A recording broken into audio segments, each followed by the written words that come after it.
안녕하세요. 제 이야기를 차례대로 풀어보겠습니다. 전 고등학생 때 중계동에 있는 학원에 다녔습니다. 학원의 화장실은 남자용과 여자용이 벽 하나를 두고 붙어 있었는데 남자용의 변기 칸이 여자용에 세면대와 붙어 있는 그런 구조였습니다. 하루는 학원에 다니는 누나들이 새벽까지 남아서 공부를 하다가 화장실에 갔는데 남자 화장실과 붙어있는 벽 쪽에서 누군가 벽을 쿵쿵 치는 소리가 들렸다고 합니다. 정작 남자 화장실에는 불도 꺼져 있고 아무도 없었다고 하더군요. 이 이야기는 제가 고3이 될 때까지 꾸준히 소문으로 돌았는데 전 입시 스트레스를 받은 학생들이 환청을 들었거나 과장해서 지어낸 이야기로 생각했습니다. 그렇게 시간이 흘러 수능을 치른 후에 대학교 입학만을 앞둔 어느 날, 평소 영어를 좀 했던 저는 영어 선생님과 친해서 개강 전까지 영어 수업 조교를 맡게 되었습니다. 그 시기에는 주로 예비 고3들을 위한 특강 수업을 진행해서 아침 9시부터 밤 10시까지 수업이 꽉 차 있었습니다. 전 선생님을 도와 수업 준비를 하느라 학원 교무실에서 자주 밤을 새게 되었죠. 그러던 어느 날, 그날도 저는 같이 학원에 다녔던 친구와 교무실에 남게 되었고 영어 선생님은 다른 과목 조교형과 간단히 술을 드시러 가셨습니다. 친구와 학원 로비에 앉아 잠시 이야기를 하고 있는데 선생님과 조교형이 계단을 올라오는 소리가 들렸고 저와 친구는 두 분을 놀래켜 주려고 강의실 구석 쪽에 숨었습니다.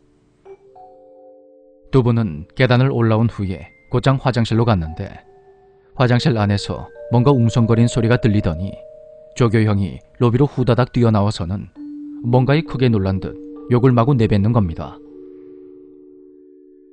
조교형은 혼잣말로 계속 욕을 하며 어쩔 줄 몰라 했고 선생님은 수업 준비가 얼마나 남았냐 물으시더니 나머지는 내일 아침 일찍 하고 짐을 챙겨 나오라 하셨습니다.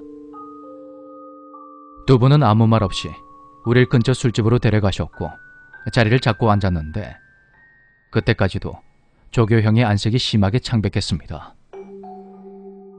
선생님의 말씀은 이랬습니다. 화장실에서 소변을 보고 있는데 변기칸 안에서 누군가 문을 쿵쿵 두드린 소리가 들려왔다는 것입니다. 선생님이 문을 똑똑 두드리자 안에서 다시 쿵쿵거린 소리가 들렸고 선생님은 저나 친구 둘 중에 한 명인 줄 알고 이름을 불렀는데 아무리 불러도 안에서 반응이 없었다고 합니다. 조교형이 옆 칸으로 가서 변기를 밟고 올라가 봤지만 안에는 아무도 없었고 그 순간 크게 놀라고 당황한 조교형은 욕을 하며 그렇게 로비로 뛰쳐나왔던 것입니다. 저와 친구는 그동안 학원에서 떠도는 이야기를 선생님께 털어놨고 선생님은 괜히 소문이라도 나면 학생들 학습 분위기를 망칠 수가 있다며 오늘 이 일은 절대로 다른 사람에게 말하지 말라고 하셨습니다. 대체 그 남자 화장실 칸에는 뭐가 있었던 것일까요? 정말로 귀신이 안에서 문을 두드렸던 걸까요? 시간이 흘러 대학교 3학년이 된 저는 동기와 함께 학교 근처에서 자취를 하고 있습니다.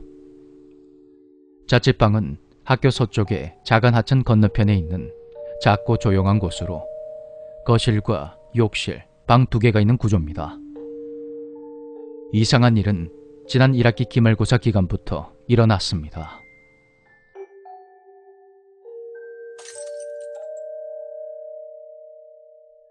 새벽에 잠을 자다가 유리가 깨지는 소리에 깜짝 놀라서 거실로 나와 봤더니 화장실 전등 커버가 바닥에 떨어져 있었습니다. 이 집에 처음 입주할 때 제가 새 형광등을 사서 화장실 조명을 직접 교체했는데 그때 혹시라도 허술하게 하면 유리가 떨어져서 다칠까봐 제가 분명히 몇 번이고 확인을 했었습니다. 그런데 이게 오밤중에 갑자기 떨어졌다는 것이 상식으로는 이해되지 않았습니다. 다음날 아침에 등교 준비를 하고 있는데 먼저 욕실로 들어간 동기가 저에게 다짜고짜 자기 칫솔에 손대지 말라고 하더군요. 동기는 칫솔을 습관처럼 늘 같은 자리에 두는데 전날 밤에 분명히 확인을 해도 다음날 아침만 되면 칫솔이 다른 자리에 널브러져 있다는 거였습니다. 하지만 나름대로 깔끔한 성격에다가 제 칫솔이 뻔히 있는데 술에 잔뜩 취한 상태가 아니고서야 동기의 칫솔에 손을 댈 이유가 없었습니다. 기말고사 준비로 정신이 없었던 우리는 서로 뭔가 착각한 거라 생각했고 그 일을 그렇게 넘겨버렸습니다. 그리고 바로 얼마 전에는 시험을 마친 후에 평소 친하게 지내는 다른 과 동생 2명을 자취방에 불렀고 조촐한 종강 파티를 했는데요. 시간이 많이 늦어서 동생들을 동기방에서 재우고 저와 동기는 제 방에서 잠을 잤습니다. 그런데 녀석들이 한밤중에 제 방으로 뛰어들어오더니 우리를 다급히 깨우는 겁니다. 동기의 방에는 불투명한 유리로 된 작은 베란다가 있었는데 에어컨 실외기가 베란다에 있었습니다.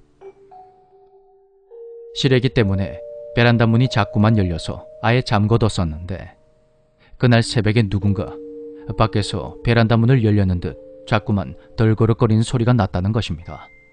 그러더니 슬리퍼를 질질 끄는 소리까지 들려서 동생들 중에 한 명이 문을 확 열어 제꼈는데 그 베란다엔 아무도 없었다고 합니다. 평소에도 집안에서는 상식적으로 이해되지 않는 이상한 일들이 끊이지 않았다고 생각했는데 거기에다가 동생들의 말까지 들으니까 더욱 무서워지더군요. 그날 우리는 거실에 다 같이 모여서 잠이 들었습니다. 이게 최근에 겪었던 일인데요. 앞으로 또 무슨 일이 생길지 너무 두렵습니다. 저희 할아버지는 제가 태어나기 한참 전인 아버지가 대학생이었던 시절에 돌아가셨습니다. 그래서 솔직히 할아버지의 얼굴도 잘 모릅니다. 어릴 때 아버지도 할아버지를 자주 보지 못했다 하셨고 할머니 역시 평소에 할아버지 이야기를 잘 안 하셨습니다. 제가 아는 거라고는 할아버지가 젊으셨을 때 꽤 힘있는 군인이셨는데 전역 후에 갑자기 술이 늘어서 간경화로 돌아가셨다 하는 정도입니다. 제가 고등학생 때 할머니께서 암수술 때문에 대학병원에 입원을 하게 되셨습니다. 다행히 수술은 잘 끝났지만 할머니가 워낙 고령이시라 수술 후에 정신이 좀 오락가락 하셨습니다. 하루는 할머니를 뵈러 병원에 갔는데 그날은 할머니께서 요즘 공부는 열심히 하고 있는지 꿈은 뭔지 그런 것들을 물어보셨습니다. 제가 장난으로 UDT에 들어가서 훈장을 타다가 할머니 목에 걸어드리는 게 꿈이라 했는데 그 순간 할머니께서 정색을 하시며 이렇게 말씀하시더군요. 이놈아, 말도 안 되는 소리 하지 마라. 생긴 것도 지 할애비 어릴 때랑 똑같아가지고는 할아버지처럼 되려고 그러냐. 그렇게 할머니는 할아버지 이야기를 해주셨습니다. 할아버지가 젊으셨을 때 중정에서 일하셨는데 미군과도 가깝게 지냈고 북한에도 몰래 몇 번을 다녀오셨다는 겁니다. 소위 힘께나 있으셨다는 할아버지는 계엄령이 떨어져도 술을 마시며 놀다가 형사들에게 잡혀가신 적이 많았는데 그때마다 곧바로 풀려나셨다고 합니다. 그날 집으로 돌아와서 아버지께 할아버지에 대한 걸 좀 더 여쭤봤는데 서울과 속초를 오가며 일하셨던 할아버진 속초에서 훈련시킨 부대원들과 함께 실제로 북파도 몇 번 다녀오셨다고 합니다. 아버지가 어릴 때 할아버지께서 사진 한 장을 보여주셨는데 사진 속의 할아버지는 처음 보는 군복과 함께 M16 소총이 아닌 AK 소총을 차고 계셨다고 합니다.